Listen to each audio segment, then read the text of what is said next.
From the ticket to your next meal, to your ticket to the next holiday, it's an easy way to ask for a boost when you're low. And keeping track of everything on the go. The future of money is simple, and it's here. Download the new M-Pesa app today.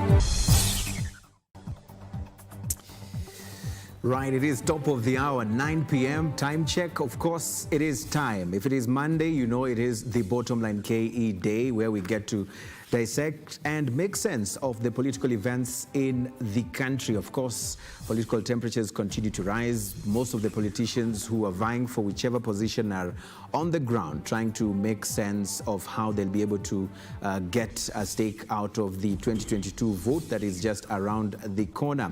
Right here at Lookup TV, we have promised that we'll be able to bring the politicians and those who shape the news agenda to try and understand their agenda for this great country, Kenya. My name, as always, is Eugene Anangwe. Our sign language interpreter is Josephine Aukot. Together with Josephine, we'll be able to understand what our main guest for tonight has in store as far as the country is concerned and its future is concerned. This is a program that is for you as well. Tonight, I want us to ask the questions. I want us to have the conversation together.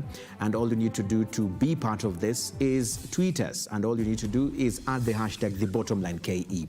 When you do that, it makes it much easier to track your tweets and your feedback throughout the conversation that we'll have right here in the studio. If you want to tag us, you can tag at Eugene Anangwe on Twitter or at Lookup TV. We'll be able to read those comments in the course of the program.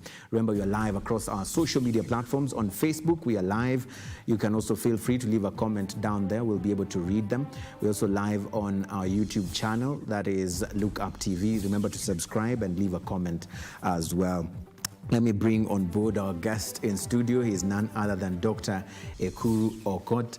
Thank you so much for making time in the particular program. It's another time we get to interact with you. But my first question, so that we just set the record straight, how do I engage you on what particular title? Because there's a lot of confusion. Maybe people are even bashing us. He's no longer the leader of the Thirdway Alliance. Are you? So who told you about that I'm no longer the leader of Thirdway Alliance? I mean, there's a lot of information. What information? That you are ousted. The Registrar of Political Parties approved that. And you've been battling this in court. Listen, first of all, that's a non-issue to me, because if you are truly a journalist, as I believe you are, you will have done your research correctly. There was nothing like ouster. You should have read the political party's dispute tribunal, the judgment that said that any attempt to oust Ekuru Aukot as a party leader was illegal. And the Registrar of Political Parties have never said that. You should have done your research to look at a letter dated 27th of May, 2021, in which the registrar actually writes to IEBC to confirm the true leadership of Thirdway Alliance Kenya. And I'm the party leader. So I think that for me is really a non-issue, and I think you guys are listening to too much political bickering and fighting. And yes, we have sellout in our party. We have since dealt with them. We have expelled them. There's no way anybody can host me from a party that I founded, that I supported, I ran with. So I think for me, that's not even a bigger issue for me, for the country right now. And I don't know, it's up to you to choose how you want to refer to How to want to refer to you. You know, sometimes when we ask these questions, Dr. Harry, we are somehow put on the corner. But when we don't ask and go with speculation, then there is a problem. I also expect a journalist like you, who I've known for the last, I think, 11 years, to do some basic research. And this is the problem actually we have in this country. We have got a very lazy media, lazy journalists, lazy editors, who do not bother to check basic facts. Before you could have asked me that question, you could have actually said, what was the dispute, political parties dispute tribunal's decision on the so-called questions of leadership at Thirdway Alliance Kenya? You should have looked, for example, if you had written, for example, to the registrar of political party, and why will you ask me a question like that when you yourself describe me in your poster as party leader? Yes, correct. But you see, for purposes of clearing the doubt out there, you see, to be honest with you, that's a cheap and very simplistic discussion. Yeah. I think we should go to the main agenda of why you invited me here. Yeah. Because when you invited me here, my position as a party leader was not even in the agenda. So let's also be very honest journalists, and so that when you invite a guest, stick to the agenda. But having said that, I'm still the party leader of Thirdway Alliance Kenya, and I invite you as a media house to actually look at the decision of the political parties dispute tribunal and the communication from the registrar of political parties to IBC. And I will also tell you this: nobody will take Thirdway Alliance from me. I founded it, with a few other individuals, and will protect it. And because this is the only political party that's actually speaking about the right agenda for this country. No, these are the funny outfits that you guys like to glorify. I don't know, hawkers, I don't know what, and these others, these alliances. I wish media in Kenya actually will stick to the real issues that affect this country. Including, for example, today, if you are truly an honest media, you should be asking me about, as you said, the state of the nation today. Dr. You are going ahead of my preparation for this conversation. I just wanted us to clear the air on that. You have done it, and it's very fair. That is the agenda you gave me, and I didn't expect that some level of dishonesty from a journalist like yourself. No, it's not dishonest. I just want to set the record straight. And it's good to hear it from the horse's mouth. I think it is. I don't need to explain who I am because the facts are out there. Yeah. But not to everybody. I just wanted that to be put the same way you say there's information out there. You should have also checked the basics. But anyway, listen, let's not regurgitate on that. Let's move forward. Let's carry on. Now, you say that the Thirdway Alliance is the only party in the country that actually is focused on the agenda for this country and focuses mostly on what the Kenyans really want out here. Why is it that then, how would you explain the reason why you're not in government or the government? I don't need to be in government because for me, I don't believe in this government to begin with. This is the most hopeless government that we've ever had in the years. This is the only time in the history of Kenya that we have got a very useless, fakeless, lackluster opposition that does not believe in democracy. Thirdway Alliance Kenya, and again, if media houses were very honest and truthful to themselves, they will have, for example, tracked the record of all political parties that participated in 2017 and told Kenyans which political party has actually done what vis-a-vis the transformation of this country. And I'll just take you through some little bit of history about Thirdway Alliance Kenya, and I hope that we can set the record straight. Correct. You know, it was Thirdway Alliance Kenya that actually audited the transmission of results of 2017 general election. I know you did not know that. I knew that. And if you knew that, you should have read, you should be telling Kenyans today, if you read the Supreme Court judgment that nullified the election of President Uhuru Kenyatta in the August election, it was the audit report that was done by Thirdway Alliance Kenya, because we never claimed 10 million strong, we never claimed that we control a region, we never claimed that we are a tribal outfit. All we just said is, let's follow the law, let's see how the transmission of results was done. And once we audited the transmission of results gene, and we only sampled about 27 constituencies. It was Thirdway Alliance Kenya that actually presented that evidence in the Supreme Court. And we never went there to claim 10 million strong. We cost, for the first time in the history of Kenya and partly in the history of the world, we became like the fourth country in the world that actually nullified a presidential election, and probably the first one in Africa. That was Thirdway Alliance Kenya that actually contributed to that. And why? Because we believe in the rule of law, we believe in democracy, we believe in electoral fairness, and that's why we don't. Secondly, even after the repeat election was declared by Justice Maraga and the Supreme Court, again, the same fellows that you guys glorify every day in this country went and connived with the IEBC. But when you say you guys, I hope you're not. I'm talking about the media. I'm talking about the media generally. There are exceptions. I'm not condemning everybody in a blanket version here. I'm just saying yes, because even if you look at, by the way, let's settle that fact. Correct. If, for example, you even look at the narrative that the media in this country is driving, Look at 2022. Everybody's talking about 2022. Nobody's talking about, for example, how the political class that's campaigning towards 2022 is actually risking the lives of Kenyans. When they all and we will come to that. Yes. But I wanted to tell you why we are a different political party compared to all these other noisemakers, the usual, noisemakers. In the repeat election that was declared by the Supreme Court, it was Thirdway Alliance that actually uncovered the mischief between Jubilee and NASA, when they went and actually gazetted only 2 individuals, President Uhuru Kenyatta and Raila Amolo Odinga. Okay? It was Thirdway Alliance Kenya that went to court and said no. That Article 140, sub-article 3 of our constitution says, I repeat, fresh elections means fresh election, meaning it was a nullity ab initio. It never happened in the first instance. And therefore, you must include all the 8 presidential candidates. What was Thirdway Alliance Kenya doing during that time? Thirdway Alliance Kenya was actually protecting the Constitution of Kenya, the spirit and the letter of the Constitution of Kenya. So for you, it was not about winning or not winning, whatever position you would get at that particular time? We believe in the Constitution. We are a democracy. And Kenya being a constitutional democracy, we must go by the law. And I remember challenging, one of the people that you guys are covering every day, Raila Amolo Odinga, and I tell him, we supported your petition against Uhuru Kenyatta. Why are you refusing to participate in the election? Do you believe in the rule of law? How come that you want to be president of the Republic of Kenya through some unorthodox means? You can only become the president of this country when you participate in a legal framework and a legal process where you have got the Electoral Act, the IEBC Act being applied, and the Constitution of Kenya being applied. That's how you become a president, not by going to swear yourself in Uhuru Park against the Constitution and offending Article 3 of our Constitution, where anybody who attempts to form a government other than by way of law, by the Constitution, is actually committing, treason. So again, it was Thirdway Alliance Kenya that went out actually and defended the Constitution of Kenya. Number 3, Eugene, and let's talk about what political parties have contributed here. It was also Thirdway Alliance Kenya that came up with the idea of a national conversation. And this was in November 2017. We conceived of the national conversation, which same lazy fellows that you guys are giving a lot of airtime and following in their political rallies, concocted and called it Building Bridges Initiative. So you felt they took it from you? Well, I don't care whether they took it from me or not.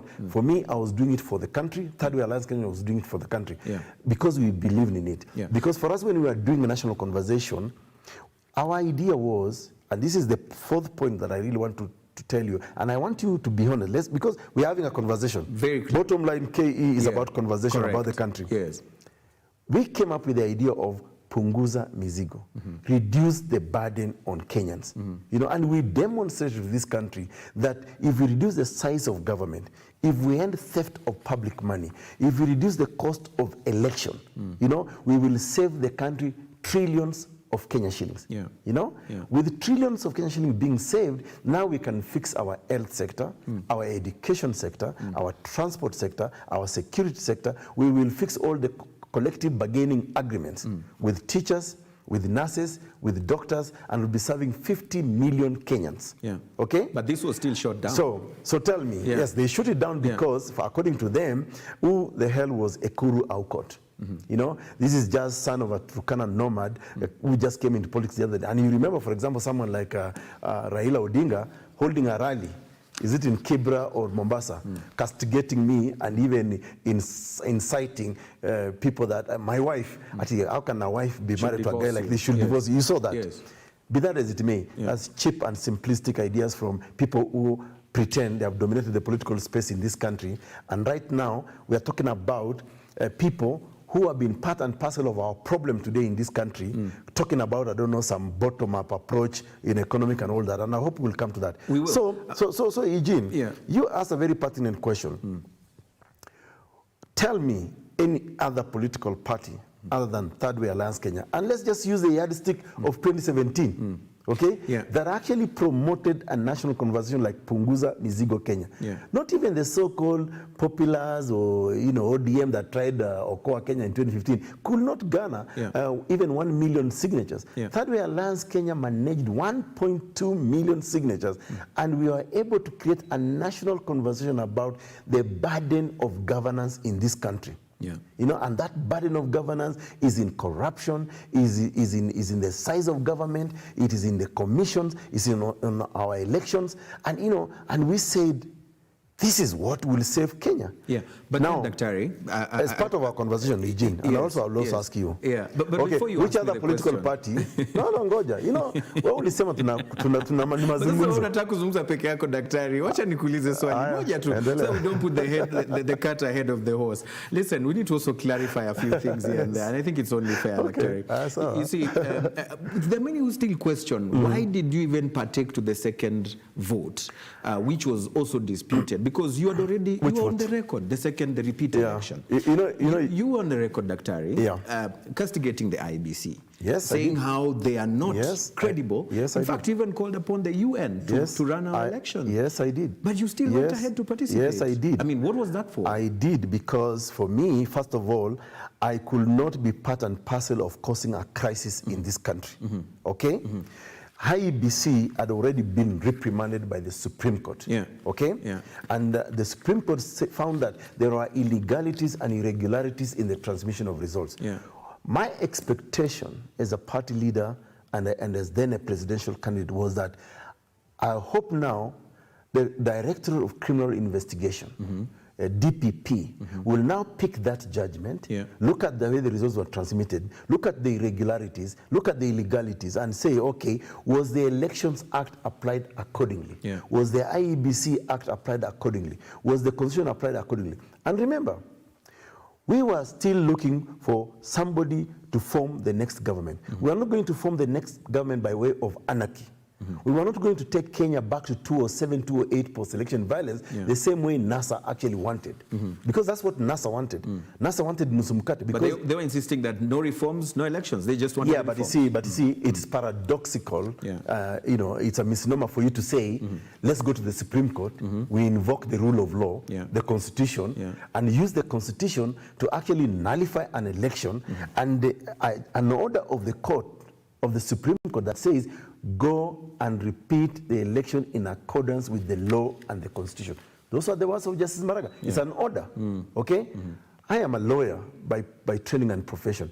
There is no way I will defy a court order just because I'm thinking tribal politics, I'm thinking about selfish politics. There's no way. And for me, therefore, and we sat down with our team and we said, listen, we don't agree with the IBC, and we will push for some accountability on IBC. But this is the court order.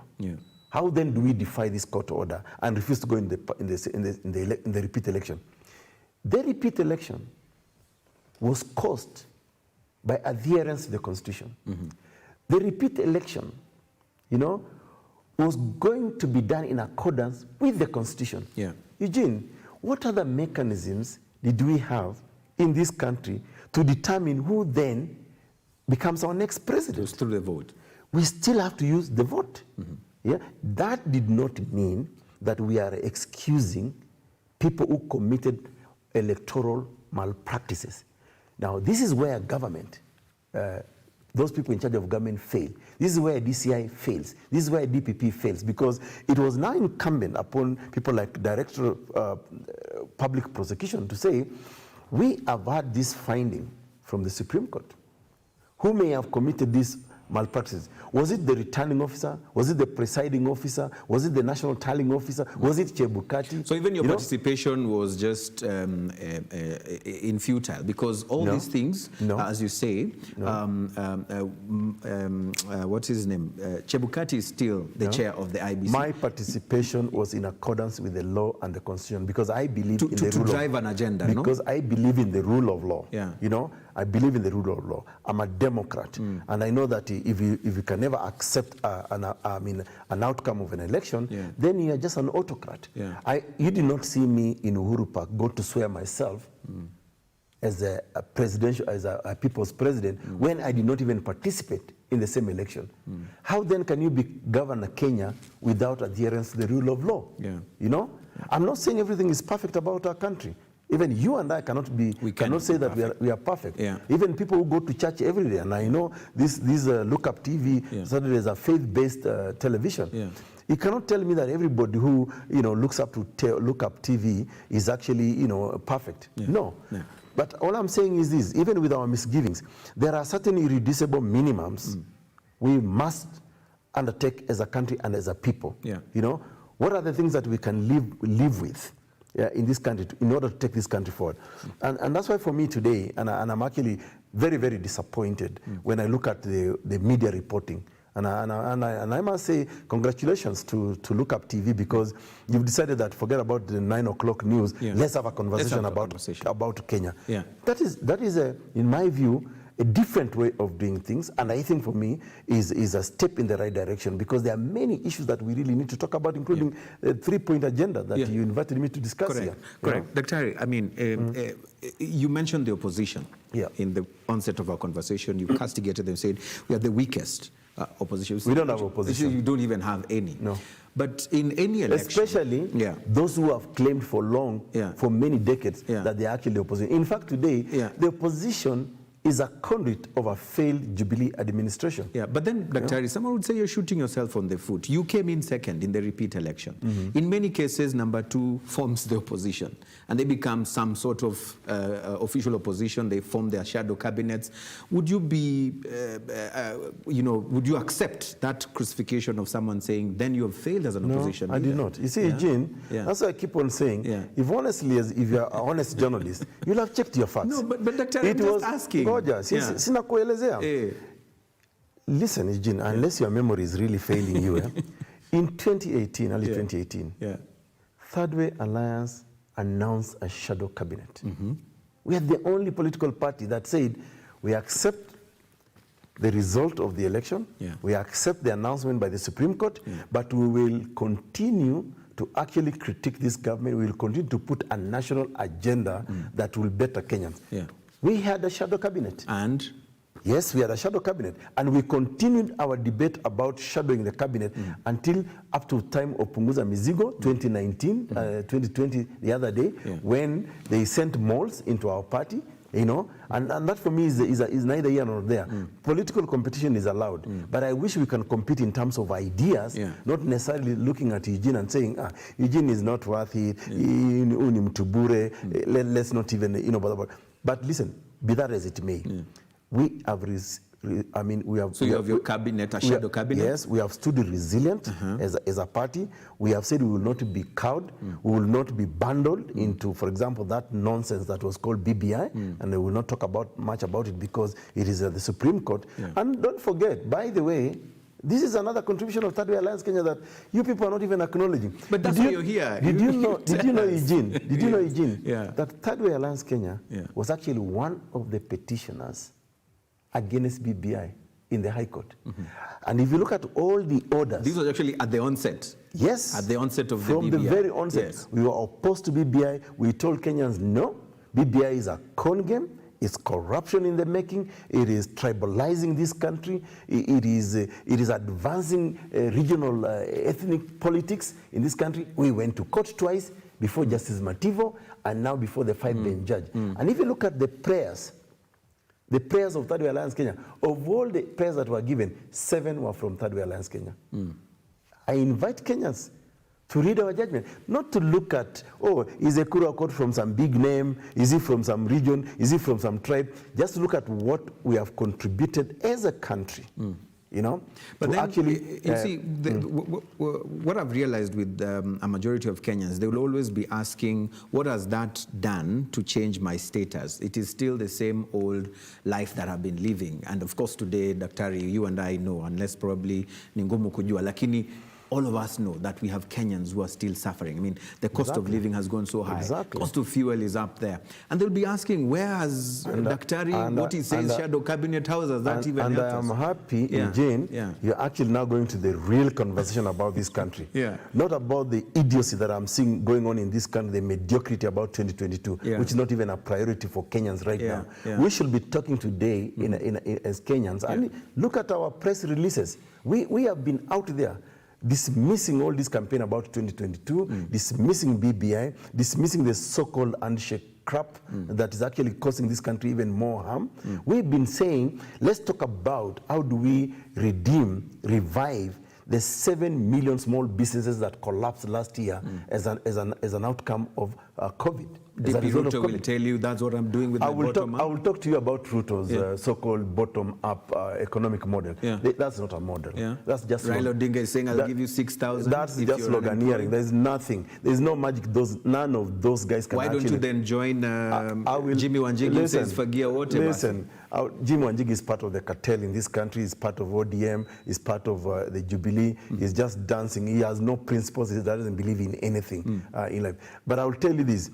Thirdway Alliance Kenya has issued very strong statements about the fact that we must revive the 7 million. Tell us, and we have called government to account, tell us about what you are going to do about the 7 million jobs that we've lost.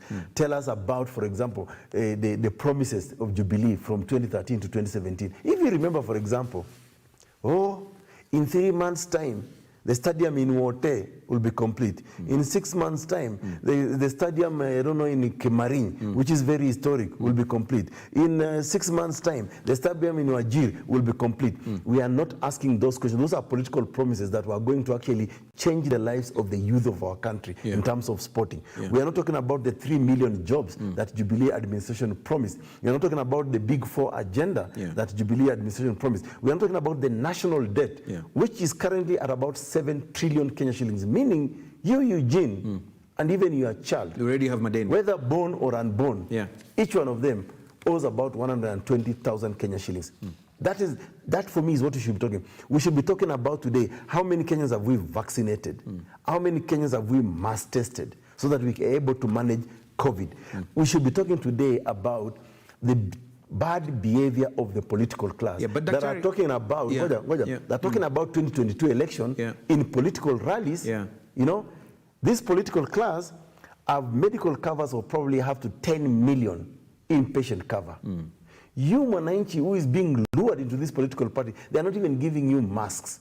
Today, for you to test for COVID, you need at least 4,000 Kenya shillings. Those are the things we should be talking about, because who is the super spreader of COVID-19 today in Kenya? It is Raila Amolo Odinga, it's William Ruto, it's Akina Mudavadi, it's Uhuru Kenyatta, and all those people that we are looking up to as our leaders. These are not leaders. Mudavadi was seated where you seated last week. These are mercenaries. We asked him this question. These are mercenaries. He said there is pressure to live by the constitutional, obligations of the country. The elections must happen. Yesterday, both Mudavadi and I were in Nyamira to bury our good friend Evans Monari, and may his soul rest in eternal peace. And I saw a very weak man who wants to become president of this country. This is Musalia Mudavadi. Begging Cabinet Secretary Matiang'i, saying, Matiang'i, please, when you meet the president, please, curfew. He didn't even say what he wants to do with the curfew. Okay? He didn't even say what he wants to. This is a man who wants to be president of this country, has been a vice president, has been a deputy prime minister, has been a cabinet secretary, treasury, has been a minister of internal affairs. But here he is begging a mayor appointee called Fred Matiang'i to go and deliver a message to the president. Why can't he pick the call and call the president himself? After all, is in the President Uhuru Kenyatta in One Kenya Alliance, mobilizing all of them to see who they can support. So you feel Mudavadi should just tell the president directly, Fungua country. Absolutely. Speak like the way Thirdway Alliance Kenya has been speaking. We issue our statements, we share them with the public, we say the president must do this. We've even written an open letter to the president where we disagree with him in the way he manages this country. But we have said that. But nothing changed, no? No? Nothing changed. Listen, What's the difference now between that and Mudavadi? Okay, because nothing is happening. Of course, a lot changes. Yeah. If I chose to just keep quiet and not do anything, then I'm abetting the mismanagement of this country. I must speak, and that's the exercise of my democratic right. Yeah. You know. So the truth for the matter is, Eugene, and I hope really in this conversation going forward, we can begin to talk about the real issues that really concern Kenyans today. Yeah. You know, schools have just opened. Yeah. You know, schools have just opened. You know, Eugene, you must invite here next time a parent or a student to talk about what they're actually going through as a parent. Today, some parents, a lot of parents, not some, a lot of parents, most parents are no longer even talking about school fees. They are talking about transport for their kids to go to school. Hawajaongea mambo ya school fees, hawajaongea mambo ya equipment and all that. Everything else. Yesterday, I was so disappointed with Matiang'i in Nyamira. I went to Nyamira, you know, in the funeral of my friend Evans Monari. He talked about how, for example, we fundraised, you know, the legal fraternity came through for our friend. Of course, we came through for our friend because he's our friend, he's our brother, and all that.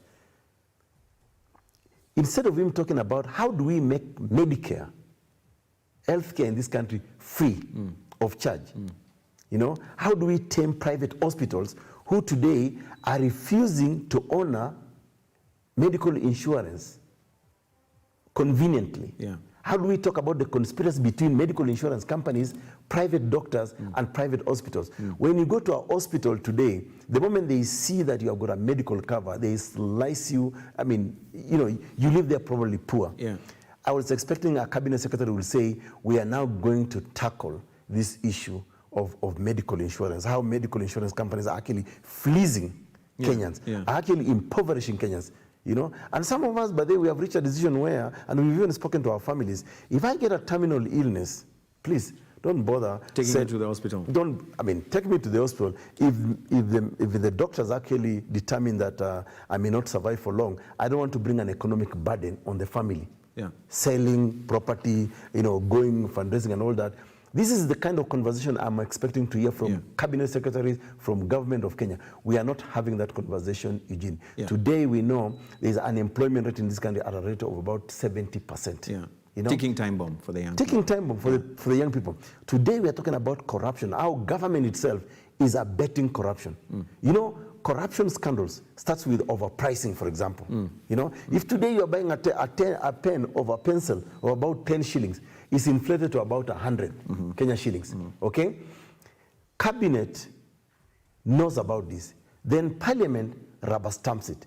Overpricing of commodities in this country, of procurement in this country, is a conspiracy between the Cabinet, the Cabinet Secretary for Treasury, and Parliament of Kenya. This is the conversation, in my brother, we should be having. How do we make Kenya better for our children and their children? Because some of us right now where we are at, I think we are living a bonus life. And we thank God that at least we are breathing.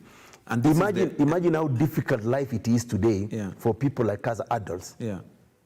God forbid we exit the scene today or tomorrow. Can you imagine our children surviving in this country? It will be difficult. And this is the conversation I wish we can actually have. And Kenyans should be talking about how do we elect a responsive parliament in 2022. Parliament that will not conspire with the executive in overpricing and fail in their job of oversight. I've heard on this panel, various leaders that have sat just where you're seated, they have claimed that this is the worst parliament that we've seen. And it's the worst government too.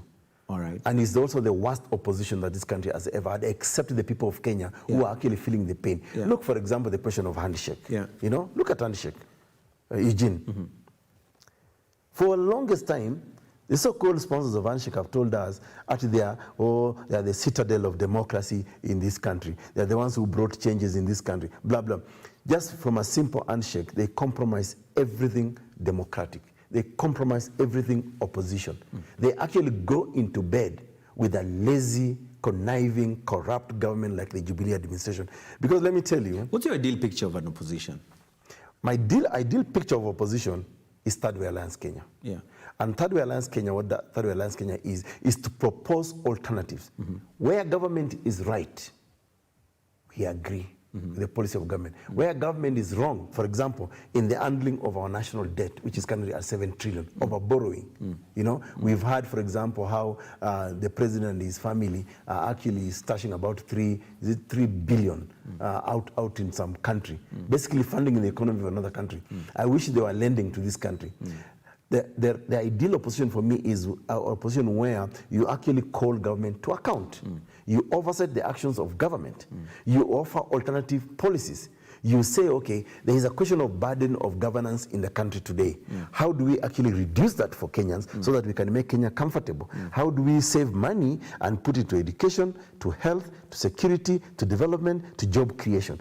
That for me is the ideal opposition. Ideal opposition is not sucking up to a government of the day, basically licking them up and massaging them to say, and let me tell you, if probably there is one thing that we can congratulate Jubilee for, what I could say probably is the genius of Jubilee administration is the capture of the so-called opposition in this country. And by that you mean Raila Odinga? Of course. Yeah. And you see, Jubilee administration knew that. But the argument has been, there's nowhere written on stone that Raila Odinga must be the one He doesn't have to be. It doesn't have to be. It doesn't have to be. Yeah. But he has also claimed to be the opposition in this country. And in fact, factually speaking, it is the opposition in parliament. We have opposition outside parliament, including people like Ekuru Aukot who are not in parliament, including you, Eugene Anangwe, who can actually say, you know, this is the alternative policy of this government. But when you see, for example, how compromised our elected officials are inside parliament, then we don't have an opposition. And why don't we have an opposition? Because we are worshipping individuals who are looking at their self-interest and not that of the country. A real opposition should be able to say, well, you're the government of the day, we respect the fact that you are elected by majority, but you know, we think on this policy, you are wrong. For example, on the question of, our troops in Somalia. Why do we need our troops in Somalia? When we have got so much insecurity in this country. The Constitution of Kenya allows the president to present a motion or a request in parliament to say, can I use Kenya Defense Forces internally to quell any sort of insecurity, to bring sanity, so that then development can prosper. Because of insecurity, and I come from the northern, the Kenya of the north. Coming from the Kenya of the north, it's almost impossible for any investor to set up a huge industry in Turkana, in Mandera, in Wajir, in Garissa, in Pokot, West Pokot, wherever, parts of Baringo, because of the insecurity. But the government of the day should be able to see that and say, no, we need tranquility, we need peace, we need security, so that we can encourage investment and then create jobs and create a stronger economy. We are not doing that. We're not doing that. When we come back from the break, Dr. I want us to discuss more a bit about, still on the issue of opposition, how do we do things differently without waiting for 2022, or must we wait for 2022 and have a clean new government of the day to be able to fix all these things that we're talking about? Plus, of course, Punguza Mizigo version 2. We'll talk to us a bit about that, right?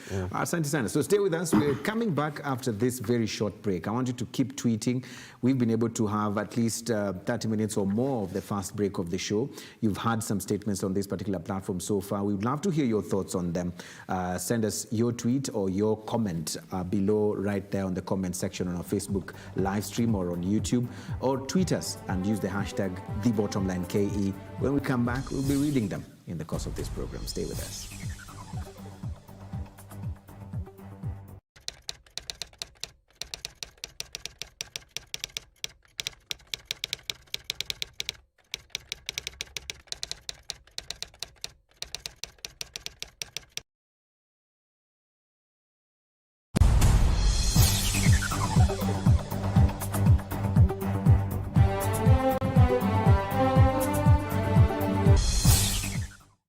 grow your business? Broadcast your sermon, share birthday wishes, make funeral announcements, produce adverts and documentaries? Then book and advertise with us today by calling us on +254 700 893 542 700 893 542 or email us on sales@luke-up.tv.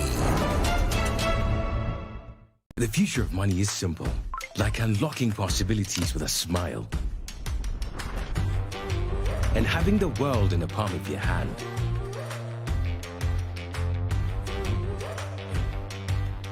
It's the ability to touch many lives at the same time and turn your dreams into reality. It's forgetting and still remembering.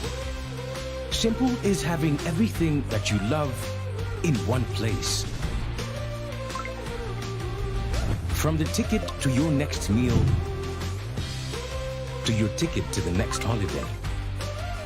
It's an easy way to ask for a boost when you're low. And keeping track of everything on the go. The future of money is simple, and it's here.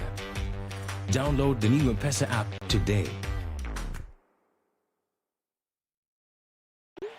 Please make those payments and take dinner out the freezer. Enjoy your day off.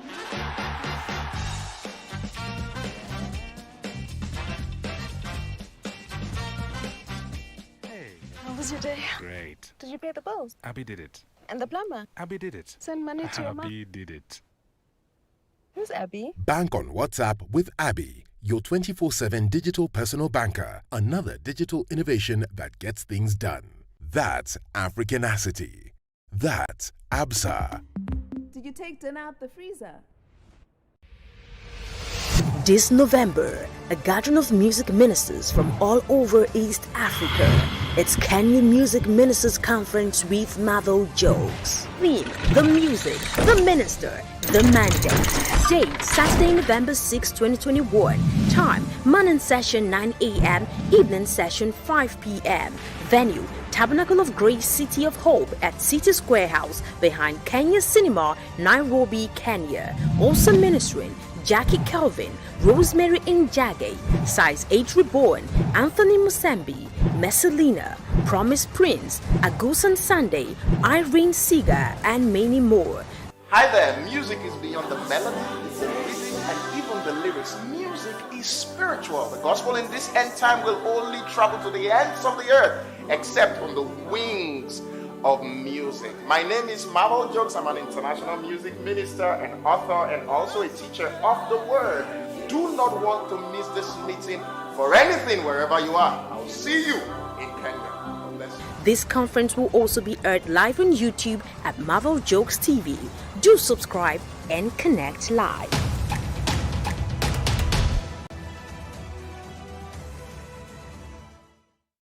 Did you know the world's top icons and legends who have made history are dyslexic? Dyslexia is a learning disorder that is characterized by difficulty in reading due to problems with identifying speech sounds and learning how they relate to letters and words. Dyslexia affects areas of the brain that process language. Symptoms include delayed speech, learning new words slowly, and a delay in reading. These legends made it, and so can your child.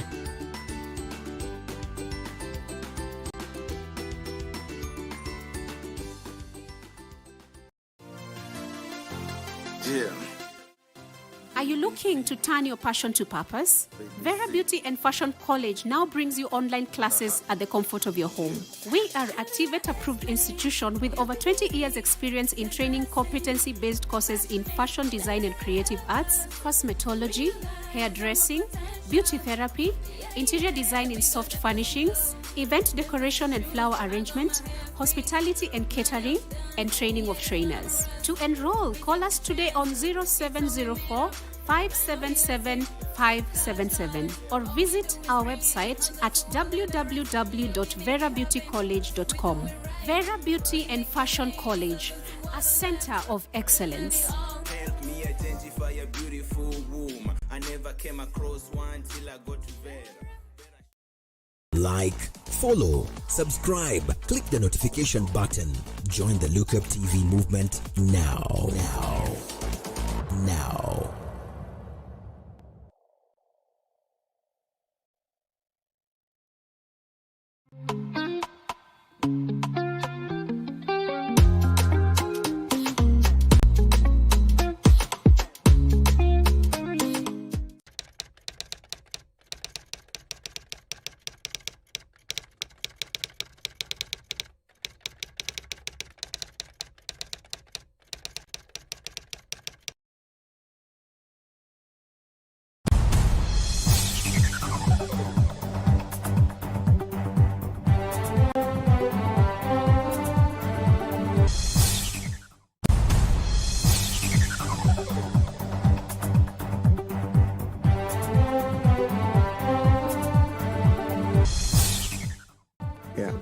Sawa Daktari, we're back.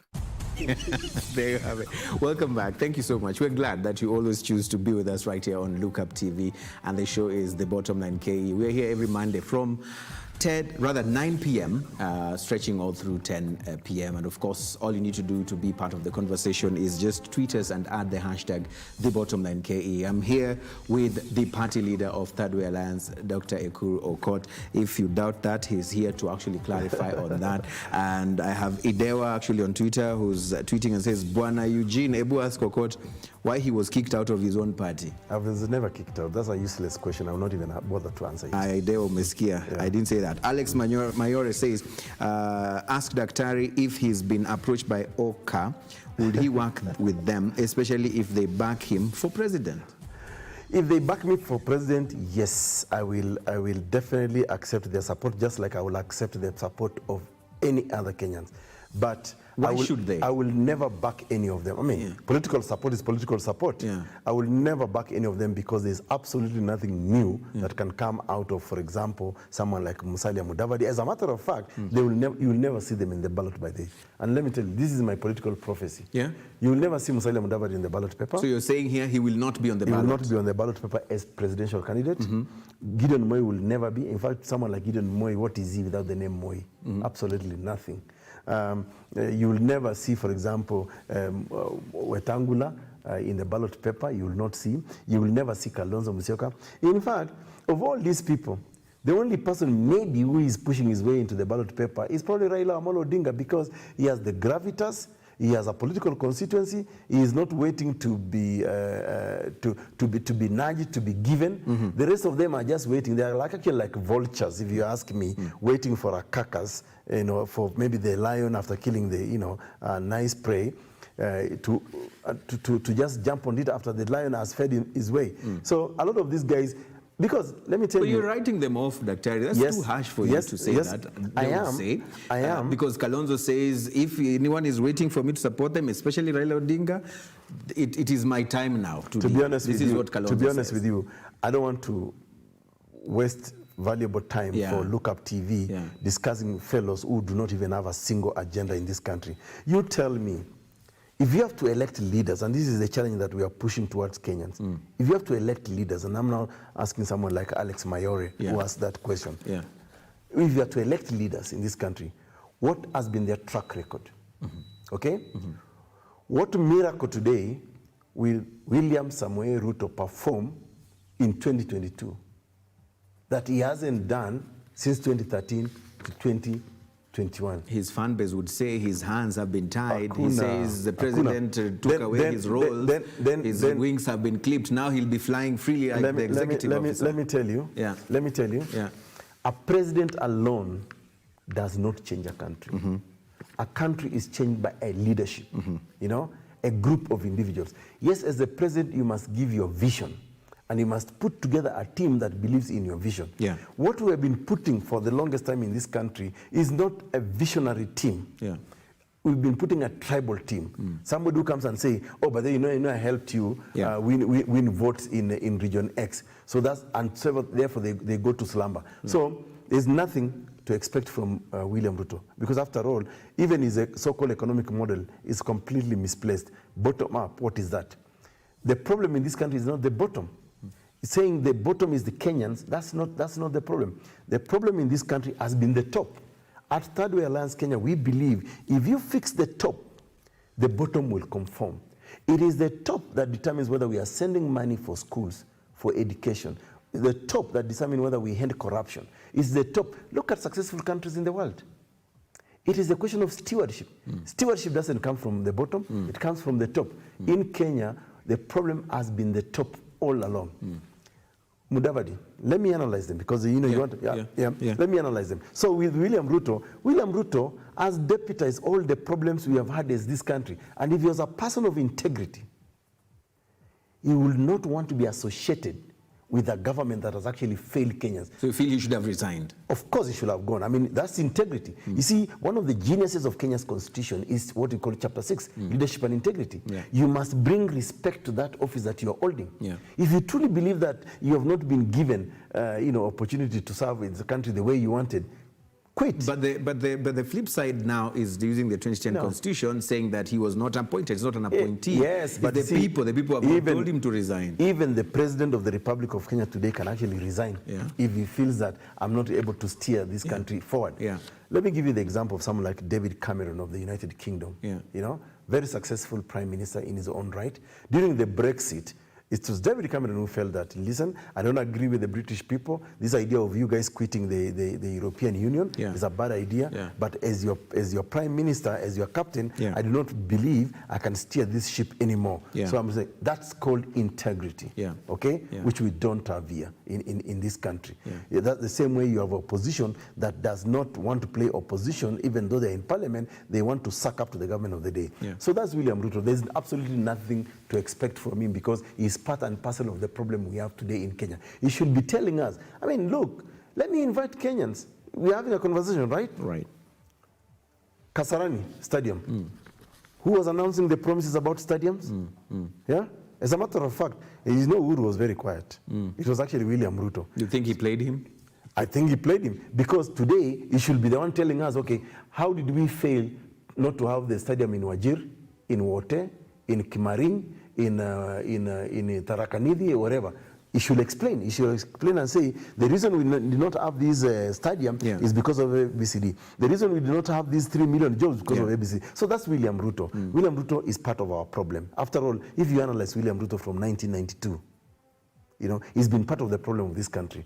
YK 92, 97, 207, all along, part of the problem. I am. Musalia Mudavadi. Let me remind Kenyans, 1993 to 1997, if Kenyans forget, the IMF policies and World Bank, that is the worst economic turmoil this country went through. Guess who was the Minister for Finance? Musalia Mudavadi. Remember the issue of structural adjustment programs? Never forget some of the corruption scandals. Makaburi saga, I don't know, something to do with City Hall and all that. Listen, but there's not been any conviction. Well, Goldenberg, my friend. Yes, I mean, come on. Who has been convicted in this country? Yet we all agree money is being lost in billions of Kenya shillings. Okay? There has to be. So there's absolutely nothing. And I will tell you, all of them have been part and parcel of the government of Kenya for the last, 20 plus years. Kalonzo Musyoka, Minister Suji for Foreign Affairs for I don't know how many years, Vice President. What new is he bringing on the table? Tell me, what new, other than saying, this is Wakamba, this is, our people and our tribe. Nothing, tribal politics. Who is the other one? Of course, Gideon Moi, I said there's nothing to discuss about him other than just the name Moi. He's lucky that he had the name Moi, and that's all.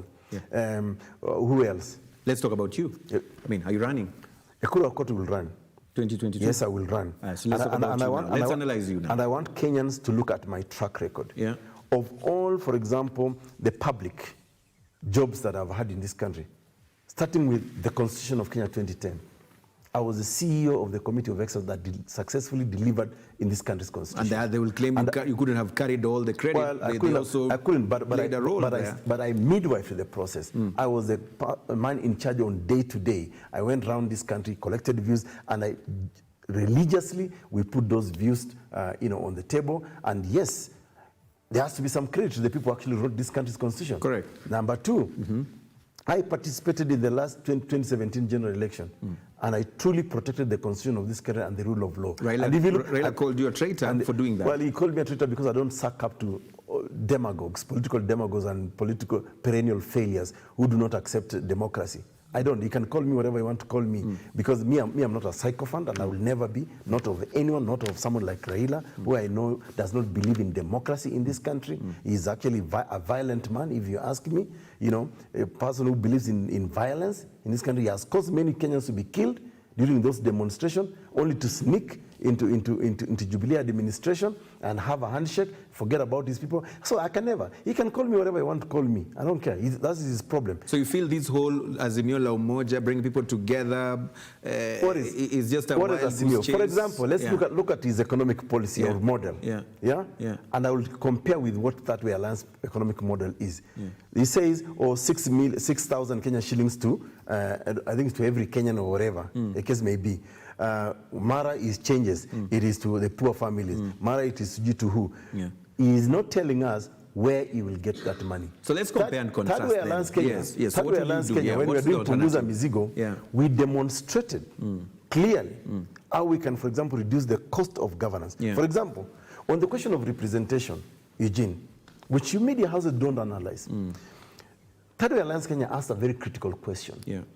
For a population of 50 million Kenyans, do we need 416 elected and nominated members of parliament for both houses, National Assembly and Senate? And of these 416 members of parliament, is it fair that they will take home 37.5 billion Kenyan shillings annually, which most Kenyans do not know? And we contrasted 416 individuals taking home 37.5 billion of your taxes with, we contrasted that with the residents of Nairobi today. People who live in Kawangware, Mathare, Mudhurwa, Wapi, about 5 million Kenyans live in this city. They are only given 12 billion for development. And we expect health, clean water, electricity, security, food security, and all those things. We said no. Kenya as a country, and we compared Kenya, for example, to countries like the United States of America, which is a population of 350 million people with only 530 representatives. But you cannot compare them with us. No. No? Yes, you can. You can? Yes, you can. And expect to put us on the same and the reason you can, yardstick and the reason you on can, those issues? And the reason you can is because you have to look at the value of representation and what are the priorities of a country. Okay? Kenyan politician is the highest paid in the world for a struggling economy such as ours. Okay? And so we said, let's reduce over-representation. We save money. We are going to save about 30 billion Kenya shillings. And we are only going to pay representatives 5 billion maximum annually. Okay? And we demonstrated... You're capping it to 300K per month. Around yes, 300K, 500K, whatever the case may be. But we reduce the number of representation. Kenya has today about 2,460 something nominated. I mean, MCAs and all that. Do we need that as a country? I don't think so, because elected officials is not our priority. Okay? This is the policy of Thirdway Alliance Kenya that I drove that caused a conversion in this country. We also demonstrated how we can cut down on the cost of election in this country. We said, for example, if you're a Kenyan national who has attained the age of 18 and you have got a national ID, then we make you a national ID as a voting card. You automatically become a registered voter. Today, IEBC is spending a lot of billions of Kenyan shillings, yet they are not even registering Kenya's diaspora as per the constitution. That's an unnecessary cost. We are making elections in this country a matter of life and death. Thirdway Alliance Kenya said, why don't we vote electronically? Today in Kenya, Eugene, we have got 25 million M-Pesa users. Do you know that? 25 million M-Pesa users. And we transact money from our hard, our sweat. If I can send Eugene money on M-Pesa, send my relative money on M-Pesa, and I'm comfortable with it from the comfort of my phone, what is so difficult about just going down the phone and saying, okay, I'm in constituency X, there are 3 guys who want to be members of parliament, drop down button, and we do it. Dr. We tried this. Satellite phones could not even deliver. We did not. It failed. My friend, Electronic voting failed. They resorted back to manual. Eugene, I participated in the election as a candidate, and I went around this country. We did not try. That was a corruption scandal where we pumped into the GDP, into the economy of a desert country called Dubai, about 2.5 billion Kenyan shillings to print our ballots. Dubai does not even have trees or even a forest. At least as we have got burnt forest, we have got, I don't know, you know, we have so many forests, Mount Kenya, all those things, Abadeas, you know, we even have Karura here and all that. We could have easily printed our ballots. We took 3.6 billion to France to buy those BVR kits that did not work. They knew these kits were not even working in the first place. In France, a country where we are buying technology to manage our election, when it comes to election, they say, okay, unataka kusimama kiti wapi? Weka jina Eugene hapo. Weka jina Ekuru Aukot. Weka jina ya Alex Mayore or Erickson Odhiambo. And people vote as they go to work. The economy doesn't stop. In Kenya, we bring everything to a standstill, as if election is a matter of life and death. It was Thirdway Alliance Kenya that pushed this agenda to say, let us simplify our election. But then, Dr. amongst many other things that we propose, and you see, this is what we propose in Punguza Mizigo, Kenya. And by the way, this is still our campaign. This is still our manifesto. So you're running on that agenda? We will run on the agenda of Punguza Mizigo, Kenya. Ukipunguza mizigo Kenya, unaimarisha nchi na unajenga wa Kenya. How are you going to do it differently this time? Because, I mean, it like we said in the initial stage of this conversation, it did not pass the constitutional test. How are you going to do it differently what this did time? not pass I mean, the Punguza Mizigo one, the no, first. It did. It did? It did. To But be honest with you, let me explain to you what happened. You see, the Constitution of Kenya is absolutely clear. If you follow what is called the popular initiative, which is prescribed in Article 257 of our Constitution, where you actually go to the people with general propositions. When they endorse it and you get the threshold of about 1 million registered voters, then you can do a bill. That bill you present before IEBC. IEBC does the verification of signatures. And once it passes that threshold, it goes to the 47 counties of Kenya for debate and passing. That is already a constitutional threshold. It passed. At the county assemblies, they have got within 3 months to actually debate the bill and return a verdict either of yes or no. Did you know, Eugene, only 20 county assemblies that said no to our bill? Some did not even debate it. They did not do public participation. And then 23 went, 23 went quiet about it. Okay? And 3 said yes. Look at the Gazette notice. Turkana County, Uasin Gishu, and Machakos returned a verdict of yes. But this is the magnanimity of Thirdway Alliance Kenya. This is why we put the country first.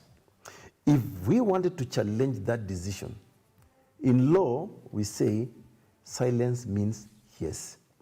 The 23 county assemblies that did not speak, it's counted as consent. Counted as consent.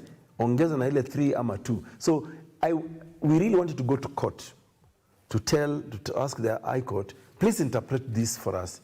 And trust me, we'll have gotten a yes, and Thirdway Alliance Kenya today will have changed the history of this country. But you know what we did? You missed a point. But what we did? No, we did not. We did not. We did not.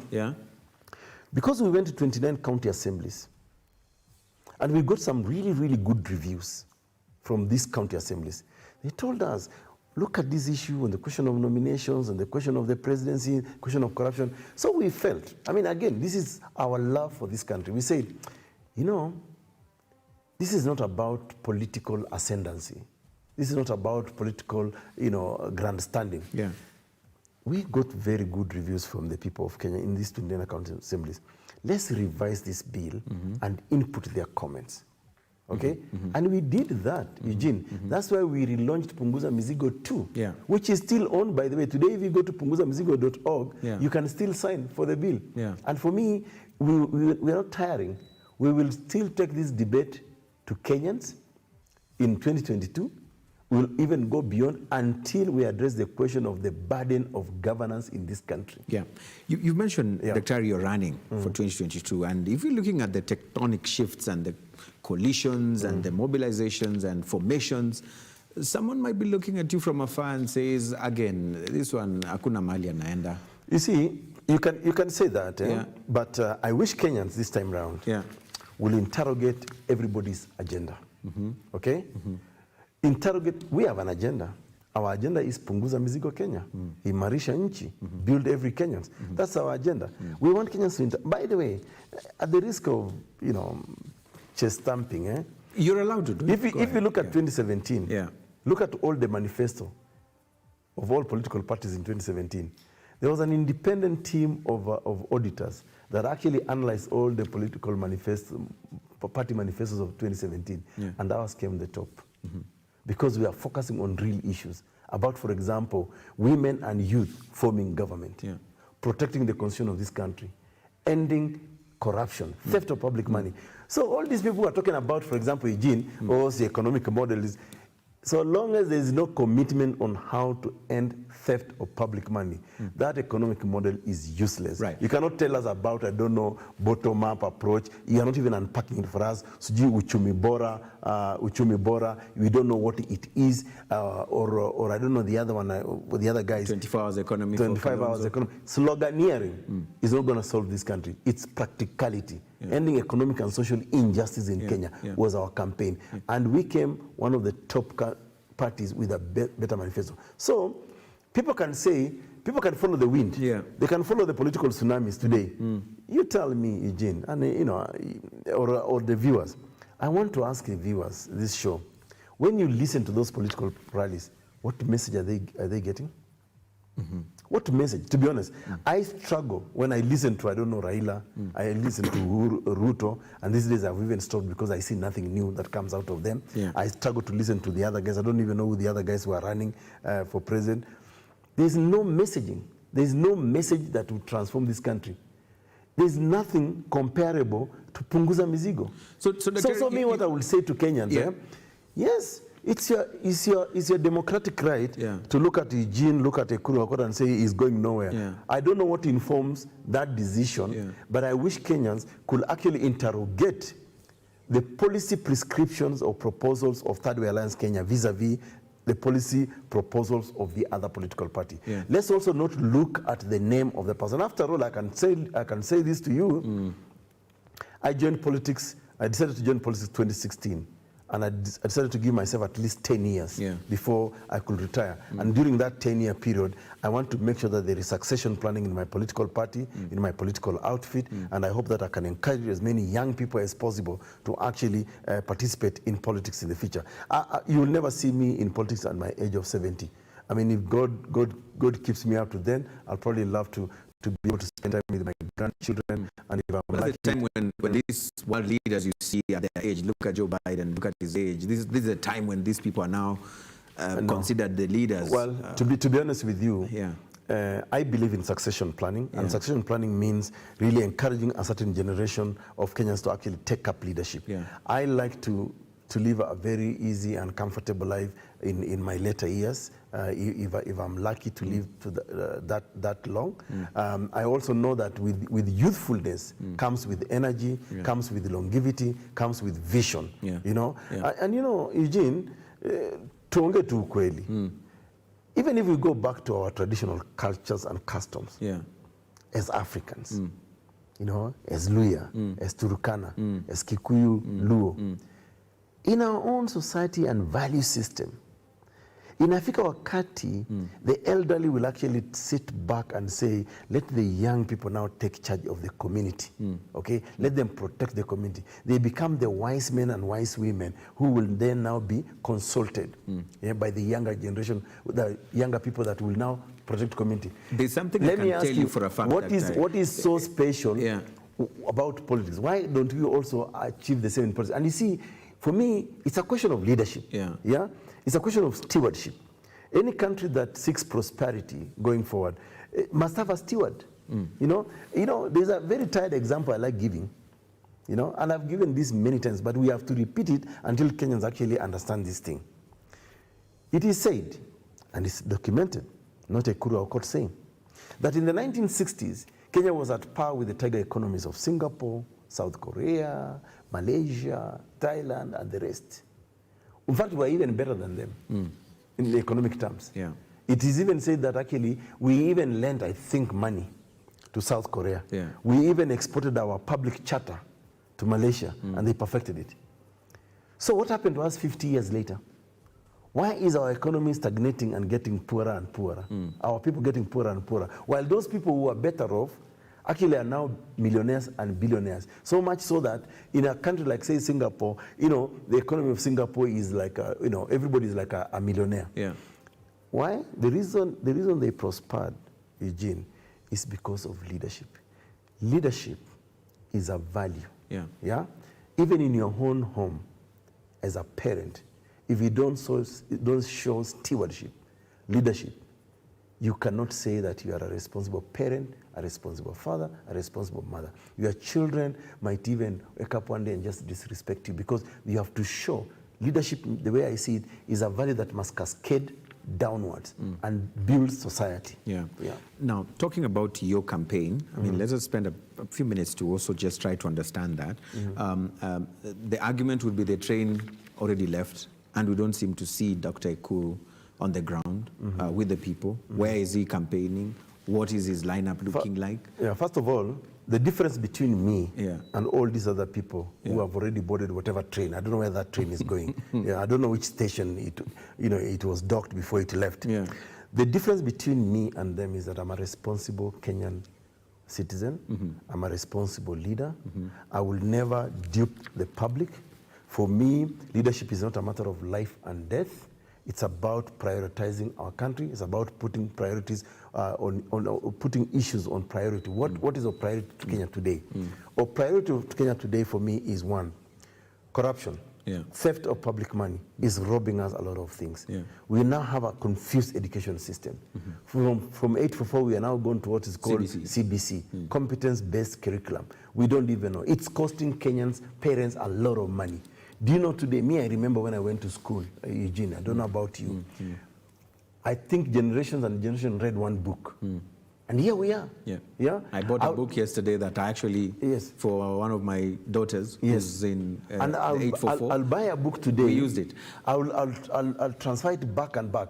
Okay, we are now struggling with questions to do with education. We are struggling with issues to do with healthcare in this country. We are struggling with poverty today. But you're a renowned lawyer, Daktari. You can't be complaining like us. You should be taking this thing to court, moving in with Nelson Harvey and backing it up, no? Look at our litigation record for the last 3 years. We've been in court challenging issues that actually affect the Kenyans in this country. You know, if you guys were only fair to us and just report on who is doing something out there. You see the problem with the Eugene people like yourself and many other media houses, you follow populism. Populism is not what will change this country. So I was coming to tell you that as a responsible leader, as a responsible party leader, I will not be out there today enticing Kenyans to meet in crowds without masks when I know there is a pandemic going on. After all, to be honest with you, why is in this government arresting politicians? This government is the most useless, and the so-called people running for presidency today and campaigning out there, those people don't care about Kenyans. How can you say today we have got rules and restrictions on pandemic, yet you are busy out there assembling Kenyans in millions and in thousands and exposing them? Let me tell you, election is 8 months away. 8 months away. Can we even be told what is the status of the spread of COVID today in the country? Okay? So that was less than 2%. So that is the difference between me and them. So how are you going to campaign? I choose pride. How are you going to campaign? We will launch our campaign. We feel that the time is right, but also we think that we must respect protocols, COVID protocols, as by the same government, today. And you see, I wish today the government of Kenya was actually arresting the politicians who are actually breaking COVID protocols. Many Kenyans, even today, I'm probably even sure that even as I leave your station today, I'll probably be stopped by the police, the roadblocks they put. They arrest ordinary Kenyans in these roadblocks, expose them, but they will never arrest, for example, a politicians like Raila Odinga, William Ruto, Musalia Mudavadi, and the others who are actually, organizing political rallies. Why are we applying the laws differently? Yeah. You know, again, you say, what's the difference between me and them? I believe in the rule of law. You believe in I believe in order, law and order. Yeah. I'll ask you this question. You believe in the rule of law, believe in order, but we've seen a lot of court decisions on the president's actions and the president's and from the what is it called, the Nairobi NMS, from the Director General bodies incorporation into cabinet. CASs. We've also seen the Kenya Meat Commission and all that. BBI. But there's this argument from certain quarters that are these, where are we heading as a country? CBC, which you've also castigated. But there are those from other quarters who are saying that they could be employed to just direct the country in a certain direction with these court orders. I don't know from where you see it from a legal perspective. You see, first of all, there has been a lot of dishonesty in our political leadership. And this is because we have entrenched tribal politics. We have commercialized politics in Kenya. It's who has so much money, it's who can mobilize what region and what tribe that actually comes to become our president, even when they have no ideas, even when they do not respect the rule of law. Okay? We've seen this president, for example, President Uhuru Kenyatta and his cabinet, ignore court orders, you know, right from ministers like Matiang'i and others. Yet when Matiang'i was implicated, for example, in the Ruaraka land scam, he actually ran to court. But when there's a court order against him, he disobeys it. So we are dealing with a very belligerent political leadership that does not believe in the rule of law. And let me tell you, that is anarchy in the making. What's the worst case scenario for such a situation? The worst case scenario is that one day, one time, and I'm really hoping and I'm praying that Kenyans will be so angry enough that they will frog march these people the way the people of Tunisia, the Arab Spring, did to people like Ben Ali and Hosni Mubarak and others. Someone might argue and say you're calling for an uprising against I'm not. These Kenyans. Well, it is well within the constitutional right for Kenyans to demonstrate and even call for a revolution if they want to, you know, so long as it's peaceful. Article 37 of the Kenya Constitution provides for that. You know, you can picket, you can demonstrate, so long as it's peaceful, you know. And yes, when a government of the day fails people, and people come up and say, you know, we are kicking you out, that's not anarchy, that's not an uprising. Remember, when I was involved in writing this country's constitution, and we internalized the views of the people, what do the people of Kenya say? In Article 1, all sovereign authority vests in the people. They can exercise it directly or indirectly. So today, I can argue to you is that even the so-called unconstitutional removal of government, especially a failed government, can actually be constitutional. You know, because when a government fails in its promises, fails to implement the rule of law, fails to uphold the Constitution, and remember, Article 3 of the Constitution bestows a duty and responsibility in all of us that we must protect, uphold, and respect the Constitution. Now, if you have a government of the day that does not respect the Constitution, which is really your will as the people, because in the preamble we say we give unto ourselves this Constitution and future generation. If that is threatened, then it's very right for people to come and say, we don't want this government. That's why in the Constitution, there are clauses on impeachment, a vote of no confidence on the government, you know, we are calling for resignation. That's not an uprising. We are just saying, you know, respect the Constitution, respect the will of the people. If you don't respect, we kick you out. It's going to be now 10 years for the government, the Jubilee government. They've been voted back twice. Listening to what you say, if you don't respect the will of the people, and election is part of the will of the people, as per the Constitution. We don't, by the way, have to wait for the election. But my question was, the people themselves give them the mandate twice. It's true. If we're going by that. It is true. So how do you... When people give you the mandate, Eugene, it does not mean that because you have been given that mandate, now imekusafisha, imekungarisha, so you go and sleep on the job. If you look at Article 104 of our Constitution of Kenya, the right to recall, it's called the recall clause. Yes, we elect you. And when you go to Parliament, or you go to form the executive, we expect you to oversight government. We expect you to pass legislation. We expect you to represent the people. And when you fail that, there are sufficient provisions in the Constitution that says, now we can recall and fire that leader. Ferdinand Waititu in Kiambu was impeached. Mike Sonko in Nairobi was impeached. There were attempted impeachment in, I don't know, other counties, you know. So that is people exercising their democratic right, okay? They can still exercise the same in the person who forms the government, you know. To be honest, if we had a government, a parliament that is worth the name parliament, or the people's representatives, I do not see how President Uhuru Kenyatta and Jubilee will have survived even a first term. They would never have survived. They will not have survived. They will have been impeached. They will have been, you know, a vote of no confidence will have been passed on them, you know, because this is probably the worst government we've ever had in the history of Kenya. So there's nothing good you could pick out of the Jubilee government? You tell me what's good. What is good about putting us into a national debt? What's good about disobeying our own constitution? What's good about expanding the executive against the constitution? You earlier on referred to the question of chief administrative secretaries. That is the expansion of the executive. You know, these people are in illegality. What is good about continuing provincial administration when the constitution is absolutely clear that let's give effect to devolution? You know, let's give effect to devolution. And because devolution is the will of the people of Kenya, all right? So, to be honest with you, I struggle to see what is good in the Jubilee administration. I struggle to see what I can associate them other than really bad things. National debt. Look at, for example, government projects. Nairobi Expressway. Yes. Yeah?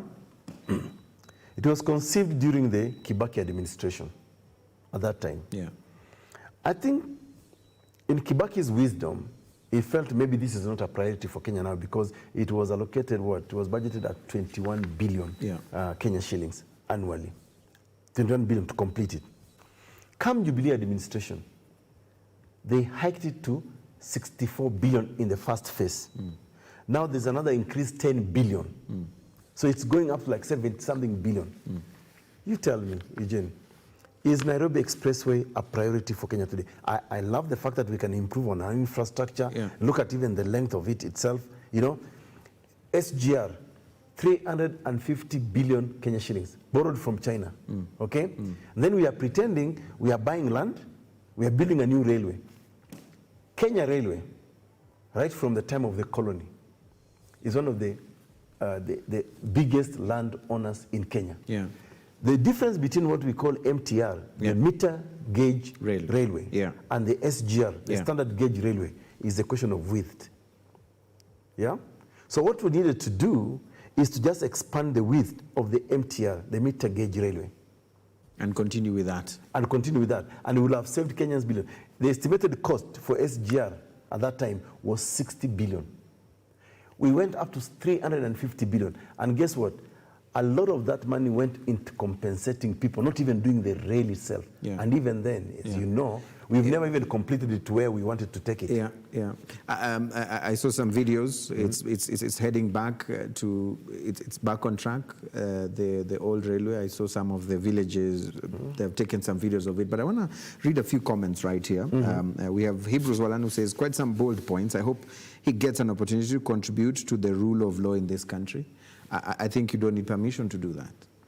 Well, I mean, I've tried my best. Like I said, even what we did, for example, in 2017, challenging, for example, the transmission of results. It was Thirdway Alliance Kenya that actually contributed to the nullification. By the way, not ODM.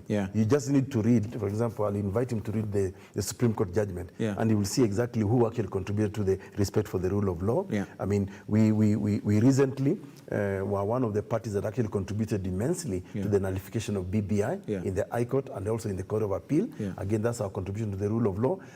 One of our campaign agendas as a party has all along been about, you know, protect the constitution of this country, because the constitution is about protecting the people of Kenya. So, I mean, I'll continue doing this in my private capacity as a lawyer, also as a party leader, as a fairly young politician. This is something that I'll continue doing. You'll continue doing that. Sally Daniel says, arrogance of this guy. Afadhali Gideon Who is he anyway? This is a question that probably also want to ask you. What is arrogant about what I've said, for example? I don't know. Maybe she can come back and say that. But failing to appear in the disciplinary committee of your own party. I mean, how do you describe that? I never failed to appear. Yeah, I never. And again, this is listen. I never failed to appear because first of all, it's a kangaroo. And by the way, why don't you even report, for example, what those guys have recently been saying that they were wrong? You know, they made a mistake. Again, please, let's stop being lazy. Read the political parties dispute tribunal decision. That was very categorical. There's a but you just mentioned it was a kangaroo. Yes, it was. Yes, could you just substantiate that? First of all, okay, in the interest of disclosure, they sat down and they said that Ekuru Aukot has embezzled 500 million Kenya shillings. I mean, this is a very poor political party that my law firm, EA Law Consulting, was actually hosting. I hosted Thirdway Alliance Kenya from when I started it, from 2016 up to 2020, when I pulled my support as the EA Law Consulting. It never had any money. So there was no money to basically a poor embezzle. party. And the reason, and I will say that, and I will challenge those people who are saying that, when they published the audited accounts of Thirdway Alliance Kenya, actually this year, there was no embezzlement of any fund. They did not demonstrate. First of all, where does this party even get money? It was actually support from a few of my friends, myself, my law firm hosting it. So you're not getting anything from the political parties' fund? No, you cannot, because you see, the Political Parties Act requires that for you to get get into the kitty, you have to have members of parliament and all that. So when people say I never failed to appear in any disciplinary process of my party, you must have reason. You must have, for example, a proper charge sheet.